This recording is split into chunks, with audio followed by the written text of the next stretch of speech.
вечер на 9 април. Гледате Ноќно студио. За разлика од вторникот, денеска имаме мала промена на геополитиката. Постигнато е примирие помеѓу САД и Иран. Ормускиот теснец ќе биде отворен. Посебни услови се наметнати во меѓувреме како тоа ќе изгледа во иднина и колку долго ќе трае, тоа ќе треба да почекаме да покаже времето. А за последиците кај нас, но и во регионот, вечерва ќе го посветиме ова Ноќно студио. На почеток интервју со директорот на ТИРС, Гоце Димовски. Добро вечер, благодарам што сте со нас. Добро вечер и благодарам на поканата. Ја начнав темата, она што ќе ни биде водилка низ овој разговор, тоа се последиците од ескалацијата на Блискиот Исток. Какви последици ние имаме, особено врз компаниите кои што се наоѓаат во овие индустријски зони? Ситуацијата што се случува во Блискиот Исток, која, како што кажа сега, имате една која се затишја, согласно последните информации од страна на Америка и од страна на Иран, и како негативно влие на целокупната економија во светот. Така да, заклучокот е дека ефектот што го имаат компаниите од оваа состојба е индиректен. Што значи тоа? Значи дека енергенсите, кои доста поскапеа, и како влијаат на работењето на секоја компанија, дали било во зоната, на еврозоната, или, например, во зголемената цена на гасот. Голем дел од компаниите во трите користат газ. Така да, таа цена која беше, не знам, пред ситуација да се случи во Иран, беше некаде околу 30-35 долари мегават. 30-35 евра мегават час, сега беше посетно околу 50 до 60 евра мегават час, значи дупло скоро. Така да, тие се некои индиректни ефекти кои негативно влијаат врз самото работење. Меѓутоа, во аспект на работењето на компаниите, можам да кажам дека за првиот квартал од 2026 имат позитивни бројки од аспект на извозот, така споредено по квартали, кварталот 1 од 26 споредено со кварталот 1 од 25, извозот во кварталот 1 од 26 е зголемен за повеќе од 11%, што значи дека компаниите сепак добро работеле и добро произведувале и добро извезувале, и тоа и како влие позитивно на самата економија во Македонија. Ормускиот теснец беше затворен, сведочевме на еден рапиден раст, каде што нафтата одамна не стигнала дури 120, да се беа стварување дека и над 120 за барел ќе отиде. Стигна, мислам дека беше викенд. Да, во еден момент. Да, 120 нешто долари беше викендот, мислам, претходниот. Да, има ли проблем компаниите кога станува збор за доставките и оние кои што работи во однос на транспортот, односно согласно комуникацијата што имам со компаниите кои оперативно работат во тип зоните, тие се свесни за овој предизвик и мислам дека го изменаџира начин кој треба да го изменаџира, меѓутоа е многу битно што кај нив не треба може да има застој. Еден застој, значи големи штети врз основа на нивното оперативно работење. Така да знам дека компаниите во тој аспект се спремни и добро го изменаџираат тој момент со тие ризици и предизвици што им ги донесе оваа кризна состојба, односно воена состојба во Иран. Кога се очекува се нормализира целиот процес на функционирање на овие компании по последиците? Имавме војна во Украина, сега Блискиот Исток. Па очекувањата кои се сменат тензиите. Така да и цела светска економија Јовица е пред сериозен предизвик. Така да ова е сериозно прашање кој сериозно треба да се разгледува и секоја една компанија согласно информациите што ги имам прави план, стратегија како во идниот период да се постави со цел да ги може што помали да ги намали ризиците што би се креирале од овие аспекти. На функцијата сте директор од јули 24. 2 јули 24. Да. 2024 година. 2024. Што променивте во овој период, што задржавте од вашите претходници, кон каде се движи ТИРС? Вака, ќе бидам искрен. Кога додов во јули 24 имав информации. Значи, кога дојде нова позиција, собират информација за дека одите. Согласно информации што го имав, и што го очекував, наследив една состојба, една институција која беше во многу, да не кажам прелоша состојба од тоа што го знаев и тоа што го очекував. И ова сум го кажал во повеќе емисии, кога ме прашувале вакво слично прашање, дека состојбата што го наследил беше малтене сериозна од повеќе аспекти. И ова го кажува во емисиите во текот на 24-та и во дел на 25-та, со тоа што во период на почетокот од 25-та, од страна на Државниот завод за ревизија, правеше ревизија на работењето на дирекцијата за период 24 нас. И сето што го зборев, се констатира во самиот извештај. Истите оние работи што ги констатира, и самиот државен ревизор ги констатира како навод. Заклучокот е следен. Имаме состојба во 3 зоните каде што за жал се градело така како што се градело. Имаме состојба на многу лош склучени штетни договори. Сериозни штетни договори. Има и доста по медиуми ги збораат и други работи. Како се градело? Што содржале тие штетни договори? Види се, во штетни договори имаме на пример договори каде што пример е склучен договор по пат на јавна набавка, по постапка за јавна набавка за изградба на градинки и други работи во 3 зоните. И се работи за договор повеќе од 30 милиони евра, кои ревизијата како имаше сериозни наводи, не знам 8-9 страни. И согласно препораки ние постапуваме сега на некои спогодби о раскинување. За цел да видиме што можеме да спасиме, че таму се даени аванс, сериозни средства, аванс се даени крајот на 23-та година. Или, например, имаме договори за јавно-приватно партнерство за фотоволтаици во 3 зони, каде што основна дејност на 3 зоните согласно закон е производство и се знае кој е производство. Така и тука има проблем со тоа што едно од локациите што претходното раководство ги објавило, а владата ги одобрило, имат проблем со одредени дозволи и согласности. И сега тука имаме ситуација кај што мора ние да го раскинеме договорот. Немаме друго што. Потоа, имаме договори каде што се случувале за комунални услуги, сериозни суми, каде што само за една канта да се испресни. Многу такви, како да кажам, штетни договори со кои реално, например, имаме една ситуација за во Штип каде што за жал се градело објекти за кои нема соодветен акт. Тоа е сериозен проблем. Така да, тие се сите многу сериозни предизвици, и ако имате некој жена погледнете го ревизорскиот извештај, ќе стане јасно. Значи имав ја ситуација наследив од 4,3 милиарди денари инвестиции во тек. Тоа е сериозна бројка. За година и пол успеавме да ги намалиме на 4 милиарди. Така да сега работиме, формиравме специјална комисија за да ги утврдиме дали тие соодветно се инвентина и сметководство. Ќе ви кажам еден парадокс.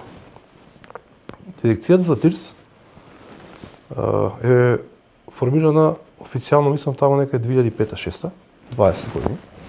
И оно што го забележав во 24-та, сватив дека пописот се прави копи-паст.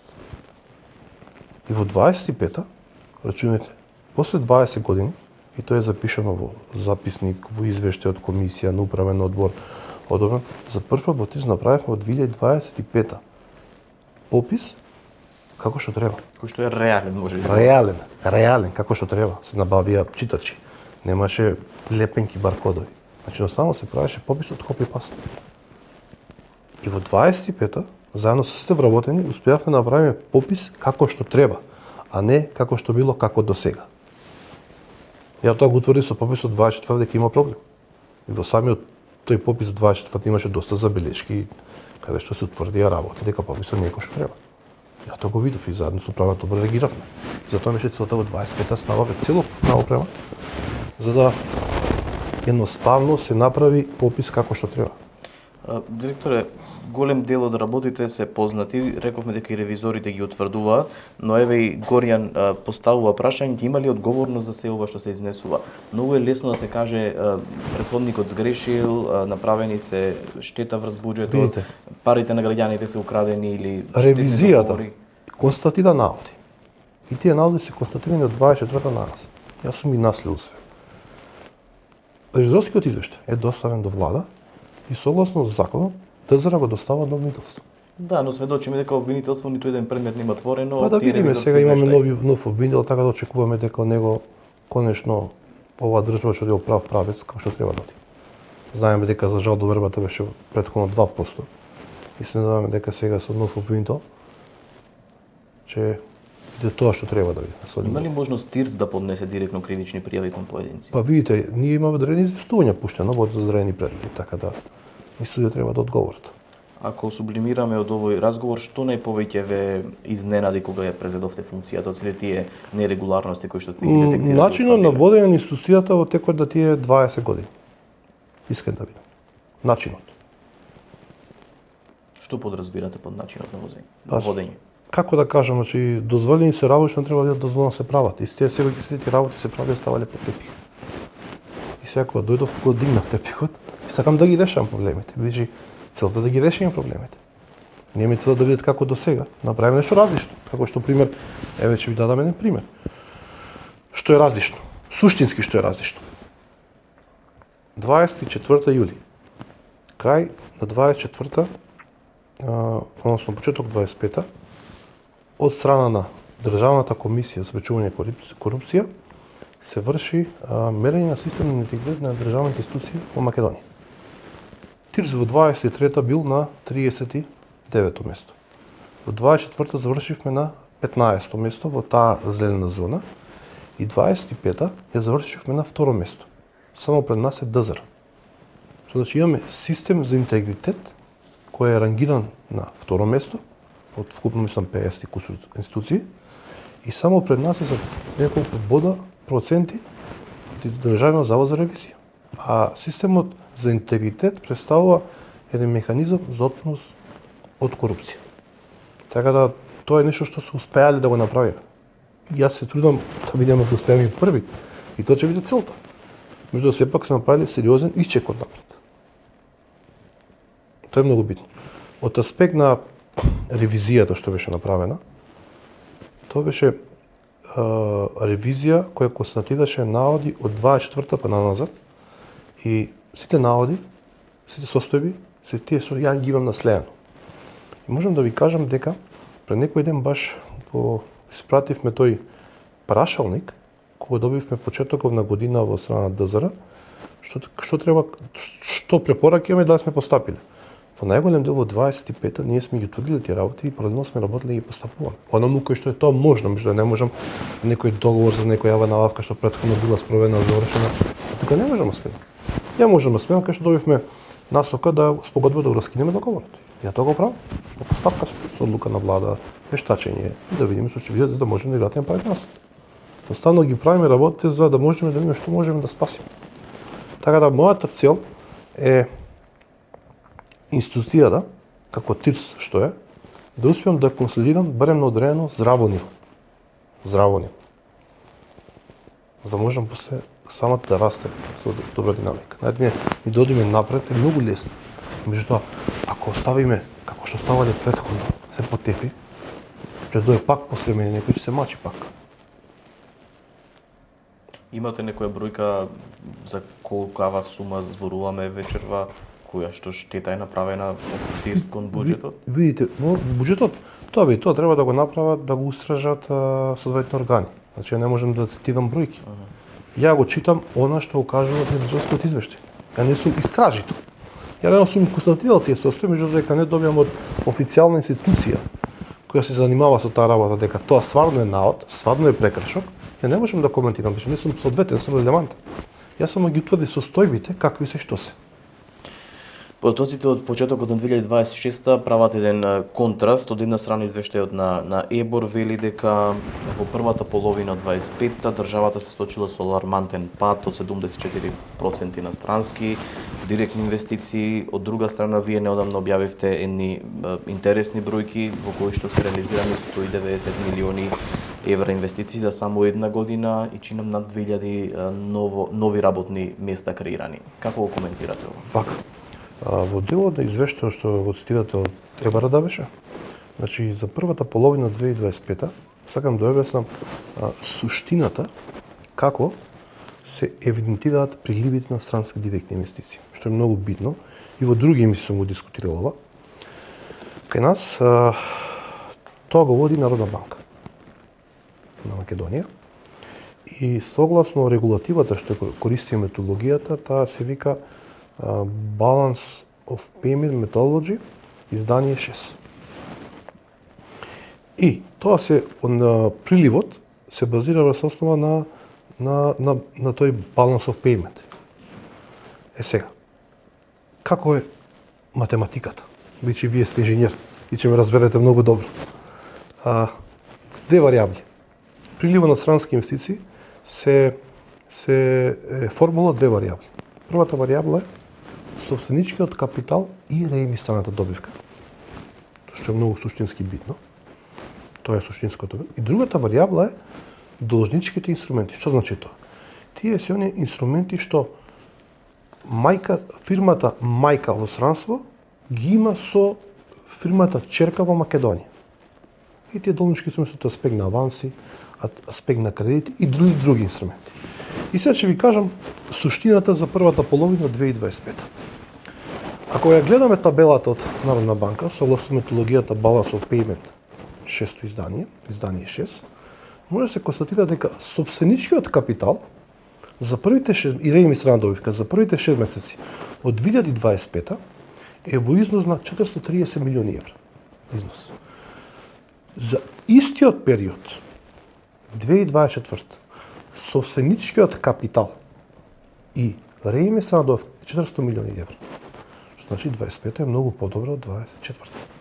Меѓутоа, во делот на должнички инструменти, во 2025, во првите 6 месеци, скоро повеќе од 200 милиони евра фирмата черка од Македонија вратила од аспект на аванс, од аспект на некој позајмица, додека во истиот период 24 таа бројка е 172 милиони евра плюс. И кога ќе направиш таа сумна анализа, затоа се намалува од 25-та, а се зголемува многу од 24-та и тука е таа разлика во првите 6 месеци.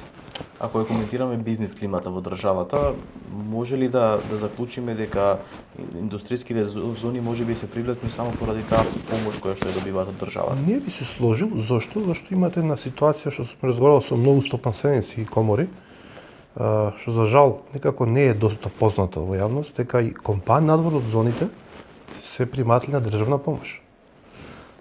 Сега секој треба да знае дека во тир зона постои законски ограничувања кој може да биде натре, да произведува и да извезува.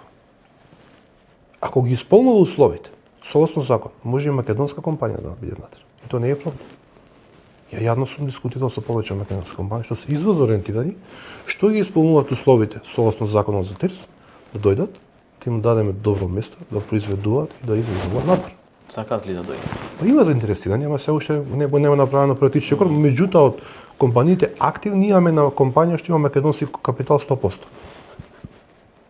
Сега, тоа е во делот на тризоните. Во делот на компаниите што е надвор од тризоните, сакам да ви кажам дека постојат закони што овозможуваат државна помош која може не е исто ниво, меѓутоа сепак е државна помош која изнесува до 50% од инвестиција до 50 милиони евра. Надвор од зона. Тоа е закон за контрола државна помош, кај што таков тој закон земаат и компании што се во зоната. Или имаме закон за финансиска поддршка на инвестиции, кој исто така е поддршка, државна помош за компании надвор од зоните, а и може да важи за компаниите во зоните. Така да нема исклучоци, така да компаниите во зоните сепак се креирани за еден концепт врз основа на стратегија донесена во 2006 година, кај што таа стратегија, ако беше 2006-2016, ако се направи анализа, сум правил доста анализи на таа стратегија, дали исполнета, таа имаше 3 постулати, 3 цели. Првата цел е да се намали невработеноста, која во 2006 знаеме колку беше висока. Втората цел беше да се зголеми извозот, тоа се зголеми девизниот прилив. И третата цел беше да се креира ток ноу-хау, кој за жал во 2006 Македонија го немаше. И ако погледнете од период 2006 до 2017-18, тоа се постигна, тие 3 цели. Жалното е, јовите, што од 2017 до 2024 тогаш нема баш тоа го проверав, нема ниеден, како ти кажам, чекор да се креира нова стратегија. И сега морам да кажам дека во текот на 26-та, во основа сите тие податоци анализи што ги направивме, више се во фаза на изработка на стратегија за привлекување инвестиции 27-30. Тоа е моето следно прашање, колку сме сега атрактивни 2026 за нови инвестиции? Сме атрактивни. Можам да потврдам дека 3-4 инвестиции ќе се потврдени. Преговараме со повеќе од, 17, може и 20. Се преговара. Меѓутоа Некој вака голема да ни соопштите некоја ексклузивна вест може? Да, има една сериозна американска компанија која ќе инвестира, те можам да кажам име и презиме која. Индустрија висока технологија. Добро. Значи се работи за високотехнолошко производство, тоа е целта нова влада да донесе да привлечеме квалитетни странски директни инвестиции со високотехнолошко производство кое ќе креираат работни места и кои ќе бидат високо платени работни места, што е многу битно. Исто така една германска компанија, турска компанија, така да пред што следи ќе ги објавиме чекор по чекор сите компании кои се што си како се. Корупцијата е рак рана на општеството, на сите нас кои што живееме тука, но често ја препознавате илјадници километри до Вашингтон. Стејт департментот во својот извештај за инвестициска клима за 25-та ќе каже дека имаме сложена регулатива и корупција. Колку тоа е отежнувачки за овие компании?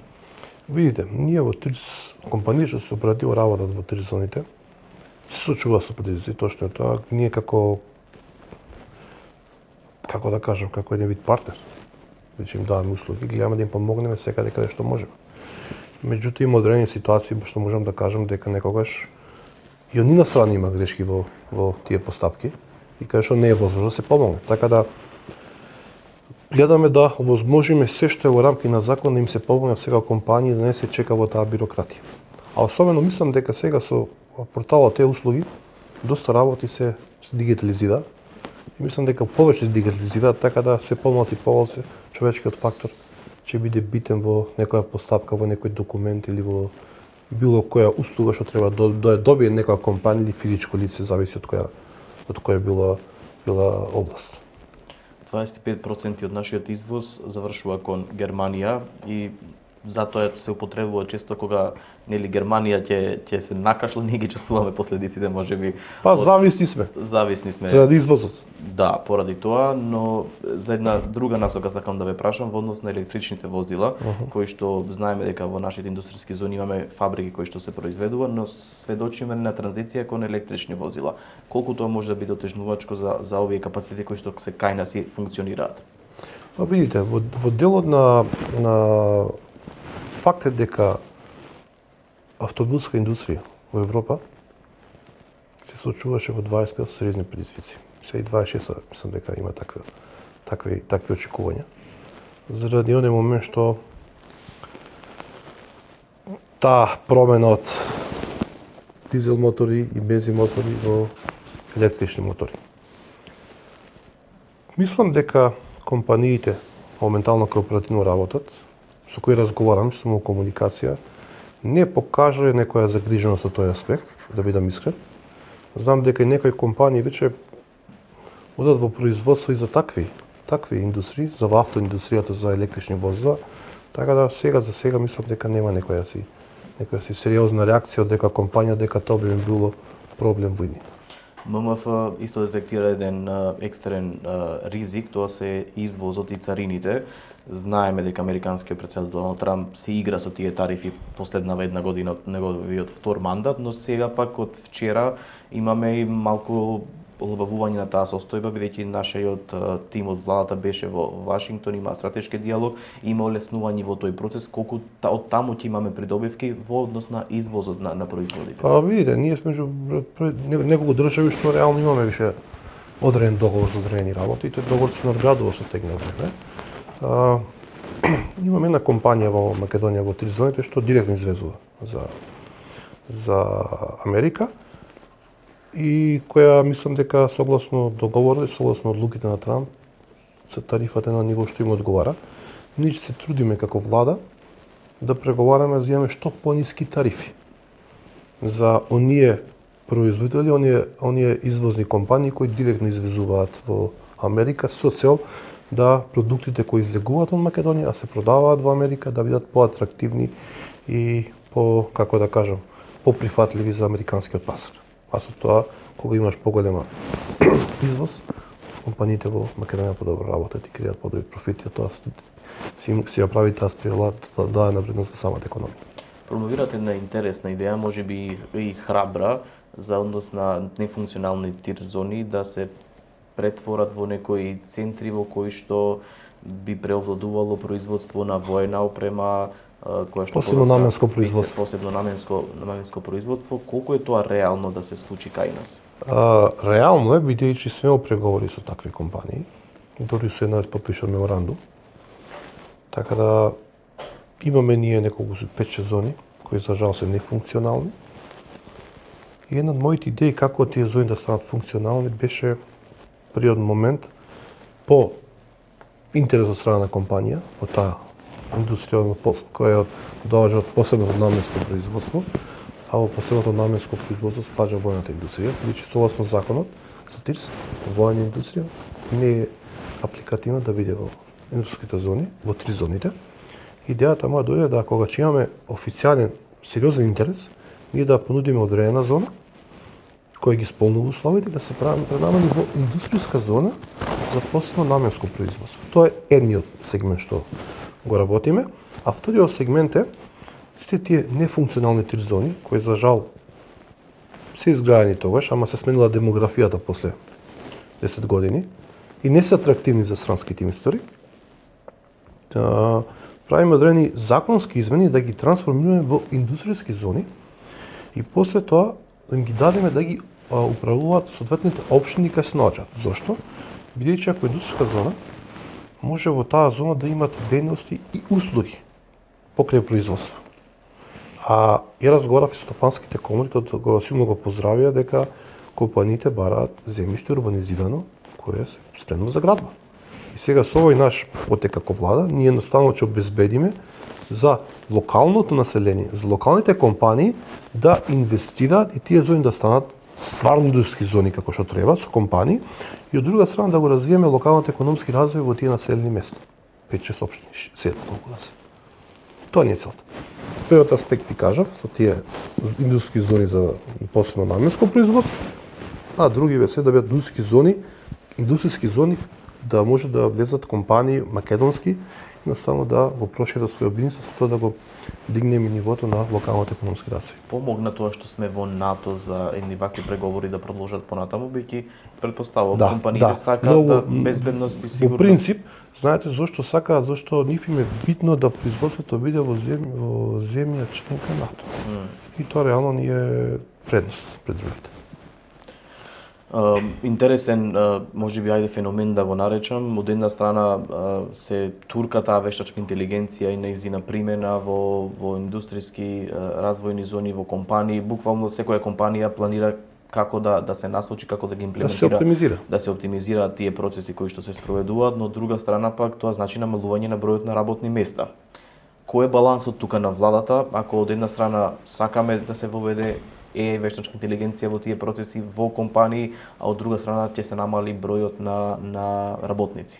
Јовица, вештачка интелигенција е реалност. Така да секоја компанија која има стратегија повеќе од 10 до 20 години го имплементира тој сегмент во нивното работење. Така да и во делот на производството. Секоја сериозна мултинационална компанија инвестира сериозно во нови машини, ново производство кај што има повеќе автоматика и роботика. А тоа е дел од вештачка интелигенција. Така да тоа е неминовно што се случува во период што следи. И нормално е да со тоа се добија поголема ефикасност, ефективност и продуктивност во самото производство.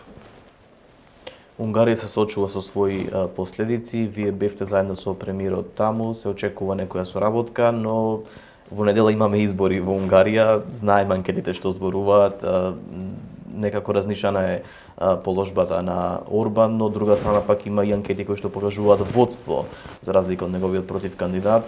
Каква соработка очекувате со Унгарија? Видите, ние имаме одлична соработка со влада на господинот Орбан. Ја искрен да видам после она што видов вчера, мислам дека беше со Венс, потпредседател на Соединените американски држави, и тој телефонски разговор со господинот Доланд Трамп, мислам дека господинот Орбан ќе победи. Тоа е моје мислење. Ама ајде да видиме во недела, здравје Боже, Великден, ќе покажат бројките. Соработката со Република Унгарија е на високо ниво и добро е што имаме такви стратешки партнери. Настанот беше организиран многу високо ниво и за прв пат беа донесени компании од Македонија, да се мрежа со компании од Унгарија. Но само да кажеме дека ние имаме нешто што можеме да го понудиме, не само да бараме. Идејата беше да имаме дабл ефект. Едно да презентираме што нудиме како држава за инвестирање, од друга страна да ги покажеме компаниите преку стопанските комори, да направат одредено вмнежување со компаниите во Унгарија, само да подбраме да ги пробиеме на пазарот на Европската унија. Ви благодарам многу за овој разговор. Ви благодарам и на вас и би сакал да ви честитам и на вас, на вашите гледачи, великденските празници, со многу здравје, среќа и беличет на сите. Така, ви благодарам. Почитувани, останете со Ноќно студио, продолжуваме понатаму, следува разговор со Димитар Ковачевски, поранешниот премиер, актуелен пратеник од Социјалдемократскиот сојуз на Македонија. Се враќаме за кратко.